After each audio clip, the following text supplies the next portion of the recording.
All right, welcome into another edition of Catching Up with Tommy Mac podcast here on 1010XL's podcast platform at 1010XL.com. We are also on their app, also on their Facebook page. Hello, Facebook, and on my personal Facebook. Hello and good morning to everybody out there. Hope your week's starting off. You know, it's Tuesday. Tuesdays are work days. So, you can't really, put it any other way. I used to call them suck it up Tuesdays because you just had to go to work.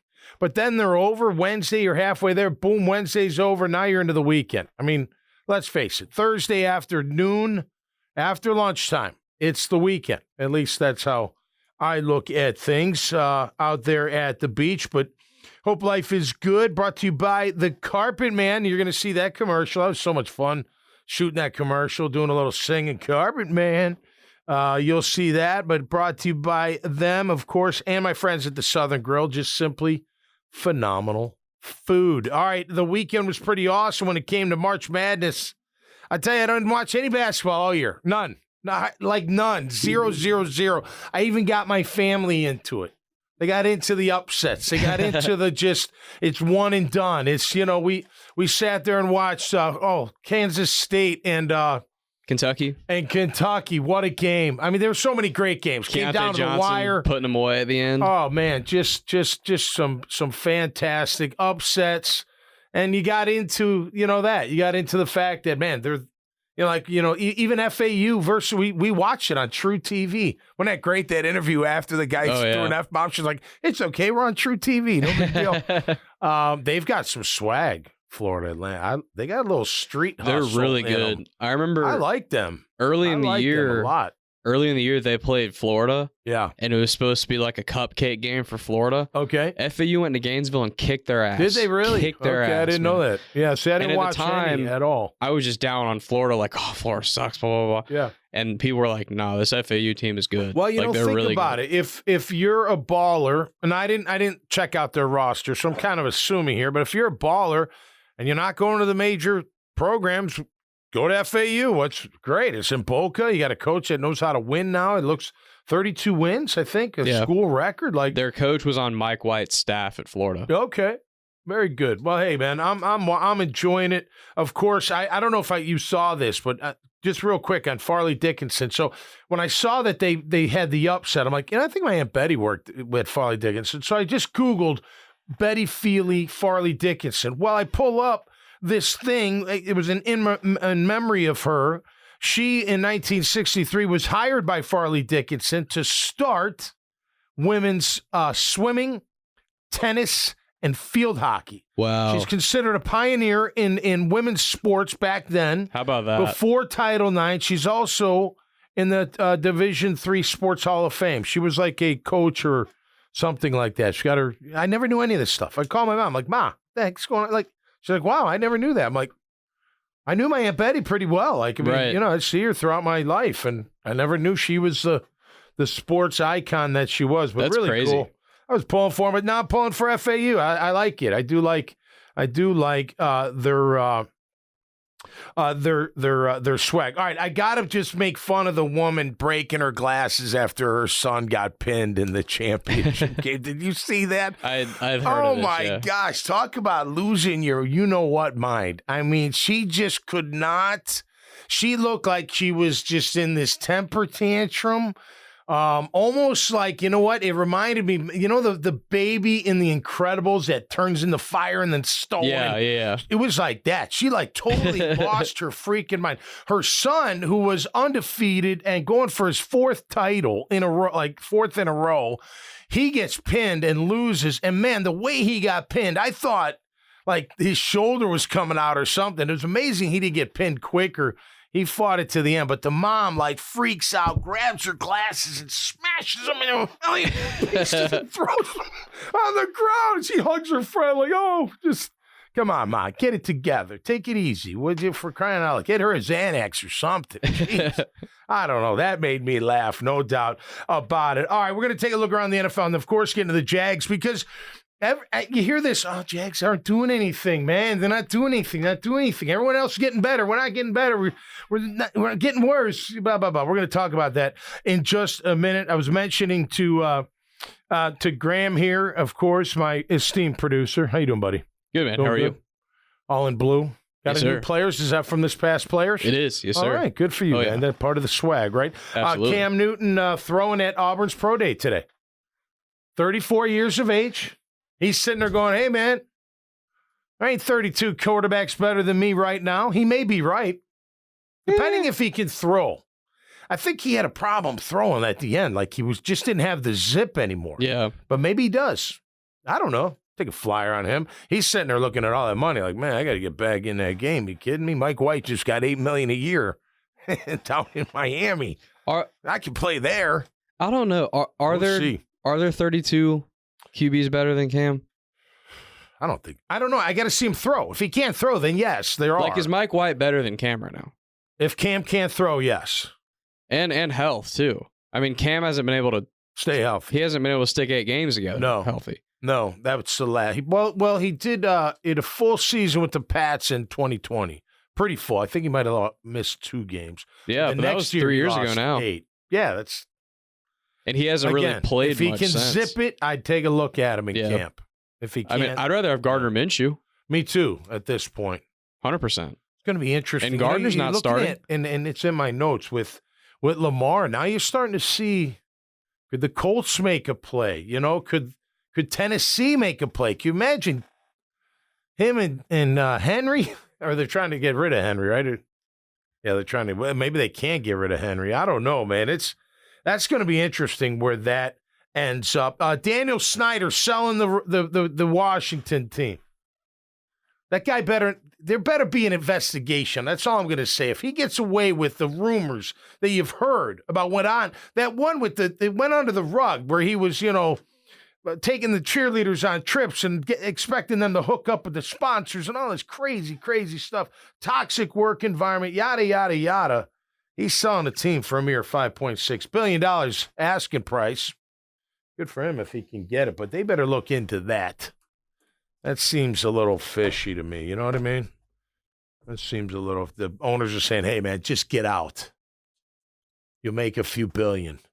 Get out of here. Right. I guess. I don't know, I would imagine that once he sells, you won't hear much about it. No. Unfortunately. He'll That's not how it slide should away. be, but that's He'll how slither away Yep. into the darkness. No doubt about it. Looks like Roger Goodell getting a new deal. You know, he's made almost $500 million as commissioner of the. That's crazy. Hey, man, what is he making them? Billions and billions and Oh, yeah. billions. So I get it. You know, He's also a better commissioner than he's given credit for. I think so. I know people. It's so popular and easy to hate the commissioner, Yeah. and he's done some things that aren't great. He's had some low points, but Yeah. commissioner's a hard job, man. People act especially like, today, the cancel stuff. You know, you say one wrong thing and boom. You know, not that you can cancel. I don't think you'll ever cancel the NFL. I just don't see that happening. No, but you know but what to I your mean. Like, but to your point, in this day and age. individuals within the NFL, people expect to get canceled, and Roger Goodell is supposed to be the one that has to make a ruling on all these things. No, right. Right? Yeah. And the owners want him to do one thing, and the fans want him to do another. Yep. And He's got to watch the legal and the NFLPA. it's a really not tough easy. job, man. It's not easy. $500 million. Why And not? he's made mistakes. I'm not saying he hasn't. No, but I don't have a problem with him. I mean, I think he's been fine. I don't dude. know. I just kind of like, to me, it's more like if he even brokers these TV deals, you get a percentage of the deal. They're billions, so he's making millions. I don't know. 1,000%. You know what I mean? If he's doing that, and I know it doesn't seem like a hard negotiation, and maybe it's not. Maybe YouTube comes in, hey, we want Thursday night. Okay, it's $5.5 billion. Okay, great, we'll take it. Well, or I don't know point- how hard that is, but To your gets point, it done. how hard or easy it is, there's a reason, though, that the NFL is light years ahead of all these other leagues with their TV deals. Yeah. They're ahead of the NBA. They're ahead of the MLB. And listen, Yeah. their product's more desirable. Yeah, it is. But It why? is.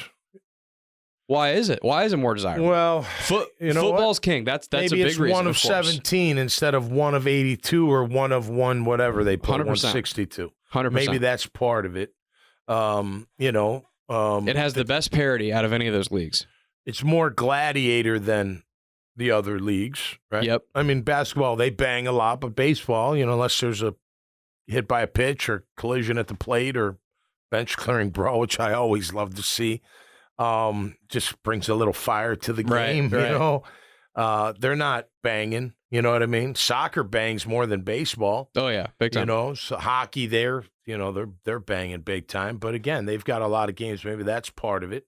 You know, you could argue, I don't know, I've done this before. We don't have to do it today, but what is the most athletic professional athlete? What is it?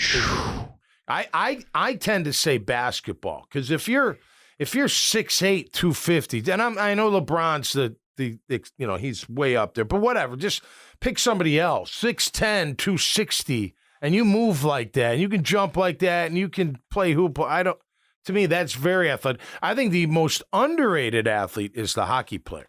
Oh yeah, I think those guys are great athletes. So, you know, but like, I don't know, is the greatest athlete a corner? You know, is it a wideout? Is it a guy that just can haul ass and beat everybody? You know what I mean? Like, within football, I would say it's like a big, strong SOB D end. Okay, Someone like fair, that. Fair. Because those dudes are so big. It's one-on-one combat, man. And they're two so grizzly bears going at it. And they also, it. in today's game, have to be so fast. You do. Gotta Those bend. guys, back in the day, they didn't have to have the speed they have to have today. Yeah. But the lateral quickness and the raw speed those guys have, like a Myles Garrett type of dude. Right. Those Yeah, are he's a rare freak of human nature. beings, man. Yeah. Tony Brack back in the day. Yes. Hardy had yes. that, you know.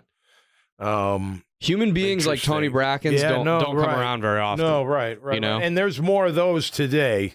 Just players. I mean, athletes are bigger, faster, stronger. They just are. They're going to continue. And nutrition's better. They take care of their bodies better. I mean, you know more. You know more.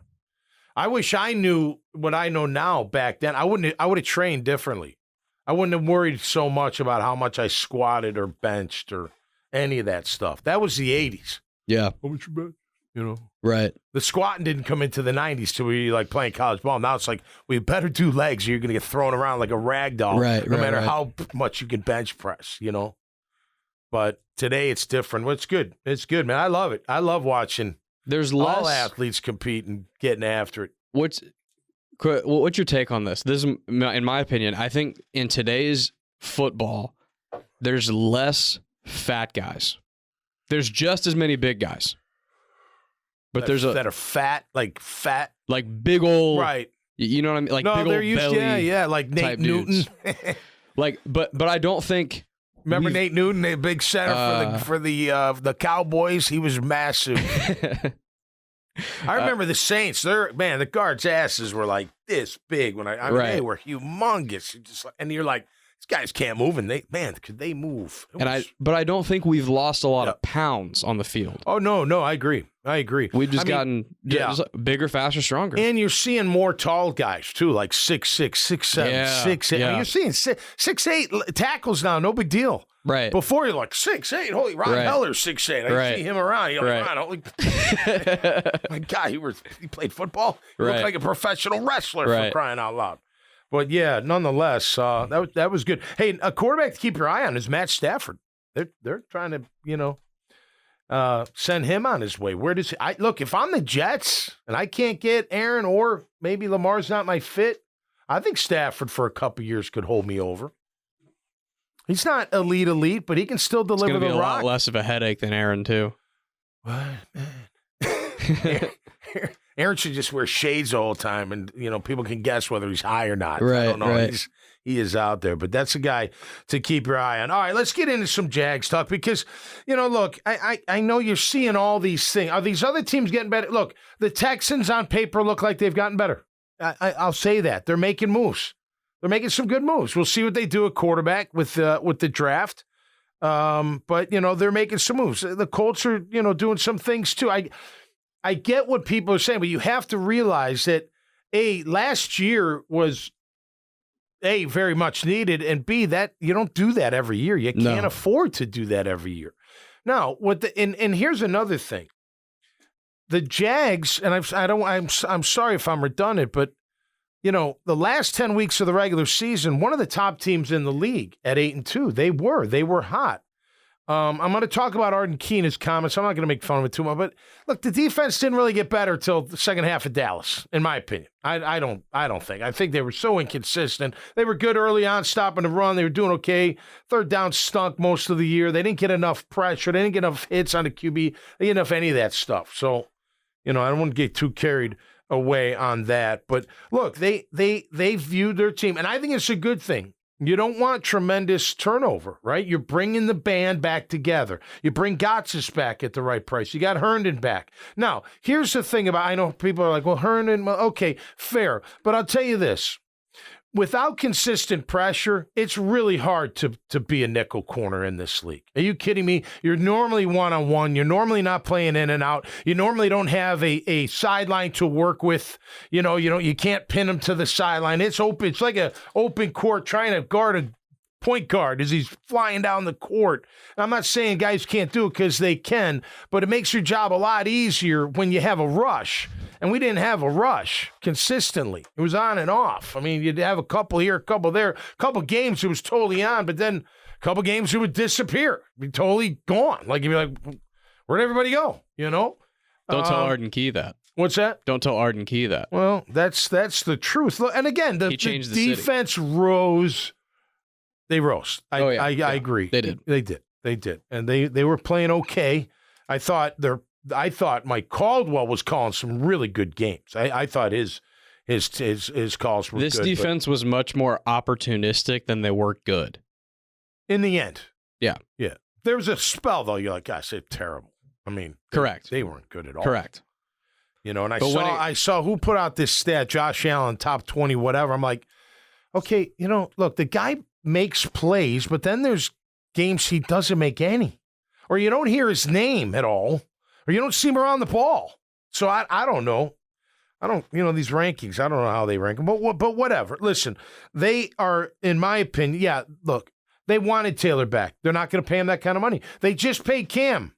Cam's their guy. And by the way, before Cam got hurt, and even if they kept Juwan Taylor, now granted, they wouldn't keep him that number, but even if they did find a common ground there, Cam's still number one.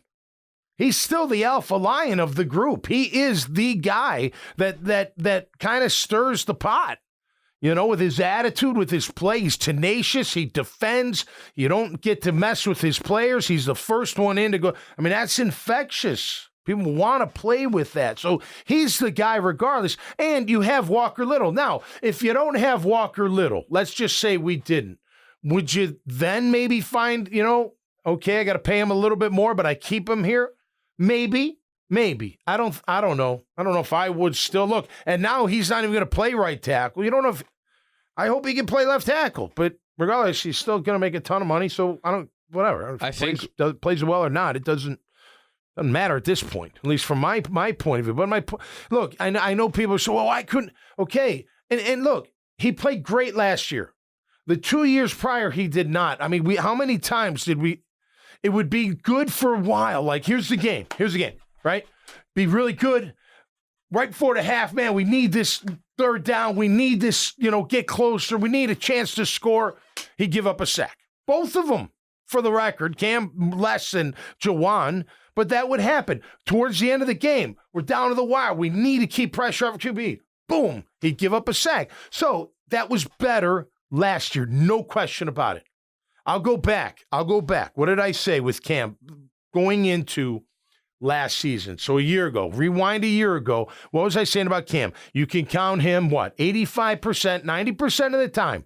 Quote me, right? Yeah, you remember, verbatim, that's what you can count on with Cam. And if you're okay with that's great. And you know what? He was closer to 95 before he got hurt this year. Juwan Taylor, what did I say? 75, 80. That was a fair assessment prior to this past season. This past season, no, 90, 95. I agree. I totally agree with that. So, look, his first year was good. His last year was good. Other than that, he was okay. He wasn't elite, but he was nowhere near the value he is today, right? At all. There was no year 2 or 3. No, you were nowhere near paid him. Now you were thinking Walker Little was going to take the job. And I know people are questioning Walker Little. Look, he's still got a lot to prove. But I'm telling you right now, in my opinion, Phil Rosher made them all better. He made Juwan Taylor better. He made Cam better. He made Walker Little better. He made them all better. I'm telling you, and I know this because I watched Walker Little improve. And what did he do? He taught him how to be patient, and he taught him not to catch. Remember when Walker, he was catching everything. He's a gigantic human being. You got to see him in public. It's like, oh my gosh, this guy is enormous, and he can move, and he's got, the agility, the flexibility, all that stuff. But he was catching blocks, catching rushers. He thought that, I guess in college, he could just grab and hold on, and nobody's going to move past him because he's so big. Well, in the pros, that doesn't work. But then what happened? Then he started hitting them. Then he started having good hand placement. I'm telling you, you talk to all the greats. I'm not an O-lineman, but I've been around enough to know what makes a good offensive lineman. Having great hands, striking hands with great feet. You can do a lot of great work. You go ask the best ones. That played right here. Go ask Leon Searcy that. Go ask Tony that. Well, and you played linebacker. If you're coming after an offensive lineman, do you want him to absorb you or do you want him to punch you? No, because I'm not as big as them, so they could absorb me and just hold me. So you know what I'm saying? That's different. No, I don't want them touching me at all. They're too big. Right. If I was I wouldn't wrestle them out in public. I'd be like, I'm not wrestling you. Right. Give me a baseball bat or something, golf club. Give me a chance. You know what I mean? So it's different. But when they're the same size and as strong or stronger, yeah, they're gonna throw you around. They're gonna have the advantage. So, and look, and again, this that they haven't done anything. Look, I think it's a good thing. Okay, and by the way, you got to count Calvin Ridley. Okay, I'm going back and forth with this kid on Twitter. I don't even know why I do it, but whatever. It's no big deal. I enjoy the banter back and forth. But Calvin Ridley's a new addition. We didn't have him last year. He just got reinstated, so count him. I mean, he's part of our off-season acquisition because it wasn't official till he got reinstated. If he never got reinstated, we wouldn't say anything. Like, oh, well, he's gone, right? So you got to add him to it, I think. Look, you do have to replace Arden Key. And Arden saved the city.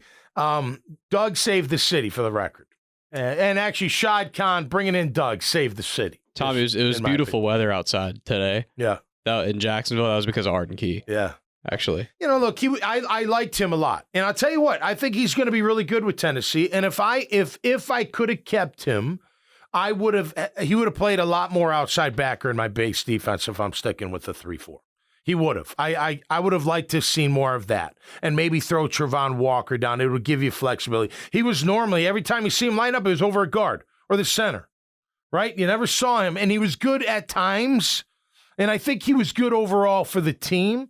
And they did offer him a contract. It just, I don't know why he felt, I don't know. Maybe they didn't see that, look, sometimes the organization and the player don't see the same value regardless of what anybody else thinks. They just don't. Maybe they get close. Maybe they couldn't offer him more than a 2-year deal. Or maybe they couldn't offer him, and for the record, he's still in his prime after 2 years. He's still in his prime after 3 years, too, as long as he stays healthy. But nonetheless, he was part of it. He was part of the puzzle. But what was the puzzle? Inconsistent play was the puzzle. If I took from week one to the divisional playoff round, I would say, look, better at the end, no doubt. But overall, all right. Not that great. That's how the pass rush was, too. That's what I'm saying. Yeah. That's what I'm saying. And defense overall. Right. They were decent. Exactly what you said. They were decent in the beginning. Yep.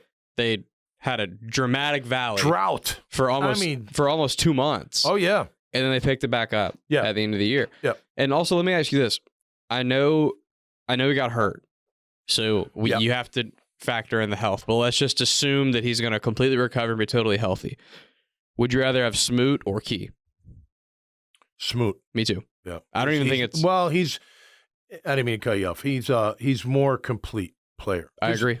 Because you're going to play him in run downs and pass. Well, you didn't play Arden and you played him in third down or second down, if it was long enough. Passing downs. A lot more of a situational player in Arden Key. And he was fine. Look, I like him. I wish they could have found a way to keep him. But you can't keep everybody.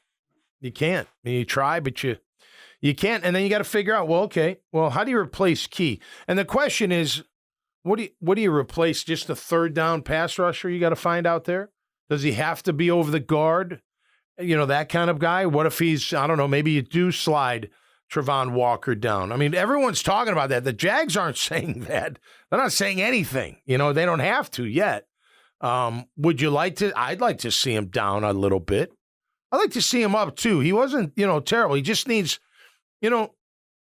I think the number, and I got to get somebody in here that knows how to pass rush because I was never a pass rusher, but I think the number one attribute, aside from size, speed, length, and all that, is the bend. It's got to be a natural bend. You got to be able to turn your body in a way that they can't get a clean shot on you.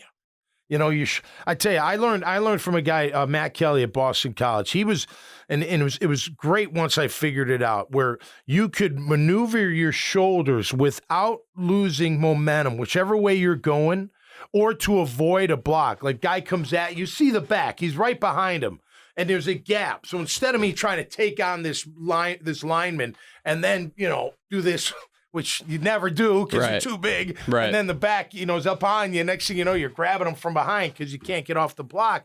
You could turn your shoulders and make that guy miss, almost kind of just go around him and hit the back cleanly. You couldn't do it every time, but there were definitely ways to maneuver. And guys that rush the passer, Tony Brack, and I'm using Brack because I played with him, and he was just phenomenal the way he could come around. And I swear his upper body would be parallel to the ground at like 2 feet off the ground.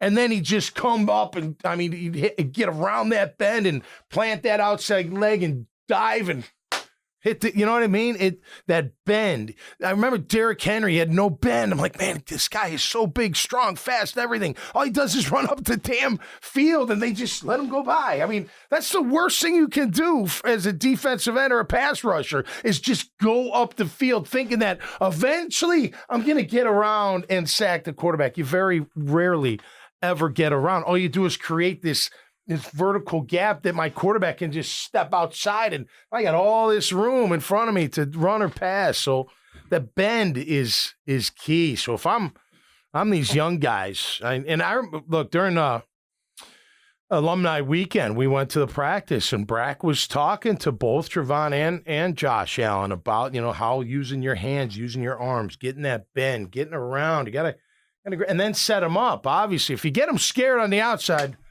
then you work it on the inside, So do you got to replace Arden Key? You got to replace, and everyone's going to be like, well, it's 4.5 sacks. I think he provided a spark. I do. There's more to it than just the sacks. And you know what? If you watch the game tape and you watch his plays, the good and bad, I think you come away saying, okay, he was good. He wasn't fantastic. He wasn't dominant. He wasn't like taking over a game or anything like that, but he was solid. He was solid. I think that's fair to say. But you do need to replace that. And look, Smoot comes back. I'd love that. Can you get in the draft? You look, Leonard Floyd's available. I don't know if you can afford him. And by the way, these 1-year deals hurt because they count towards the cap, right? Jags don't have room for that. So they got to get creative. You got Robert Quinn, Frank Clark, Justin Houston. I'm talking year 2 guys, be here for a couple of years, get some production, have that veteran presence, knows how to rush a passer, maybe help the other side out. Marcus Peters still out there. Rock Ya-Sin still out. 2 corners that good at man-to-man, getting up on the line of scrimmage. You're going to need guys like that. But again, you got to go back to if we don't get consistent pressure, and it wasn't last year, so don't give me that. It wasn't. I don't care who's our cover guys. They're going to have a tough time. You got to get to the quarterback. You got to disrupt that timing, and you got to take care of that. So, look, have they done nothing? No. They've kept the core together, and it's not over yet. Free agency's not over, and the draft's upcoming. So let's see where they look after the draft, after they put it all together. Maybe even you got to wait till, right before the regular season. They might add a guy or two. You never know. That could be significant. So, I don't know. I go from what did I see last year rolling into this year? Now, it's not going to be, all of a sudden they're going to be 8-2 starting the year. I'm not expecting that, but I'll tell you what, that momentum with the group they've got, and now they add a little bit with Ridley, I think they're going to add more. They're keeping the guys together. I think it's a good plan. We'll see how it shakes out. We're a society that wants it now. I get it. I want to see it now. It's funny. Sometimes big signings don't work out. They just don't work out. You think, oh, I got this guy. The name's huge. And then the production doesn't follow, right? Correct. I mean, Hugh Douglas, a perfect example. He was great in Philly. And he was okay that first year, but then he wasn't. And you're expecting. I remember when they signed him, like, hell yeah, I want 13 sacks a year. Are you kidding me? Guy was awesome. Remember Jerry Porter? Yes. Right. Jerry. That's right. No, the wide receiver. Yeah. Yeah, right. You just never know. Joey Porter was pretty good. He was a pass really rusher, yeah. From the Steelers. Yeah. His son's in the draft this year. Yeah, that's right. The junior. He plays corner for Penn State. Really good. He looks like a player, yeah. He looks like a player. Really good player. I mean, man. He might be a Jag. Good. Hey, man, if he can press, let's go. I love press. The zones. You don't have a rush. Zone's tough to play. There's no doubt about it. All right, we'll be back on Friday. I'm sure there'll be more news and notes heading our way. When does Sweet 16 start? Thursday? So we'll see a game Thursday night? I think so, right? It's that Thursday or Friday. I think it's Thursday, and then throughout the weekend we get to the Final Four, don't we? Final 8? That certainly could be Final 4. Correct. I think so. It's been exciting, man. I'm into it. I think I'll watch. I'm going to see if FAU can do anything. I'm rooting for Kansas State to win it all. That guard. 5'8". I know. Now, okay. Beast. Who was guarding him? That freshman who's really good. Wallace. He is a wicked good player. He's 6'4". I know. 5'8" versus 6'4". Dude, that's how basketball's changed. If you can shoot. Yeah. Well, you bring him out, and then you can take it to the hole if you can get him out. Because if you can effectively shoot off your own dribble, and you can handle, yeah, I mean, you're almost impossible to guard. No doubt. That's why, I mean, Steph Curry completely changed basketball. Yeah, you're right. Because he can't stop his shot either from way beyond the arc. This little guy that's not physically imposing on anybody, just people can't keep up with him. Yeah, no, I know. Yeah. That's exciting. Yeah, I'll be pulling for him too. I love it's funny. I think I pull for the underdog every time. Oh, I do too. I just kind of do. Like, if it's not my specific team, yeah, I want to see the upset. Like I like Carolina, so if Carolina's in it, I would root for them. But if it's like two teams I don't care about, I always root for them. No, I don't mean when it's 1-2, 3-4. You know that. I mean when it's like 3-10 or whatever. Yeah. You know what I mean? I was rooting for Farley Dickinson over Purdue. Yeah, right. Yeah, sure. Because it's way more fun for them to win. No doubt. I don't have anything against Purdue. That There's nothing wrong with Arizona game, that was unreal. Dude, Princeton is unbelievable. With Princeton, it's crazy because they have smacked two teams in a row. Yeah. They dominated Arizona. Yeah. Dominated them. No, I know. They're tough. It'll be fun, man. That's what it's all about. That's why you get into it. Oh, 100%. You know? But usually with an upset like that, usually if like a 15 or whoever, takes down a 2, and usually they're winning off a crazy buzzer. They win by 1 or whatever. Right. Princeton's killing people. Yeah, they're dominating. They're who do they got next? I don't know. I have to check. I'm not sure. We'll check it out. We'll talk about it Friday. We'll talk about Jags, the NFL, everything going on. We'll see if any more free agents hit the wire and get moving. You got some out there now. You got Zeke Elliott out there, of course, and Bobby Wagner's still out there. What happens with Lamar? What happens with Aaron? What happens with Stratford? You've got Stafford. You've got a lot of players still looking for work. Will the Jaguars have signed somebody by the time we do another podcast? By Friday? Anyone, even if it's just. I'm going to say yeah. I'm going to say they do. I think so too. Yeah, they're going to do something. I don't know what, but my gut tells me. It may not be like a big splash, but whatever. They'll sign somebody. Yeah. They got some more work to do. So look, the grade. I wouldn't give him a grade yet. It's incomplete. Let's finish the off season, and then let's see. The cement is still wet. You don't know, but give us something to talk about. Yeah, we'll look at it, and I do hope they find a corner and a rush. and then a guard. And what else do we really need? I don't know. We need, depth. Need another lineman, that kind of thing. But overall, that's what we need right now. Little rush, little cover. Boom. Get me in there, Trent. I'll go pick guys for you right now. Go try them out. Love it. That'd be great. All right. Until next time, stay safe and be cool out there. And thanks for listening. I really appreciate it. I'll try to answer the questions. I can't see them from that's one thing about Facebook I don't like. It's too far away to answer the questions. You know what I mean? Right. But nonetheless, I'll answer them as we get off the air. Check it out at 1010XL.com. I'm in the 1010XL podcast studios. You've been listening to Catching Up with Tommy Mack. Stay safe, be cool, and we'll see you next time. Peace.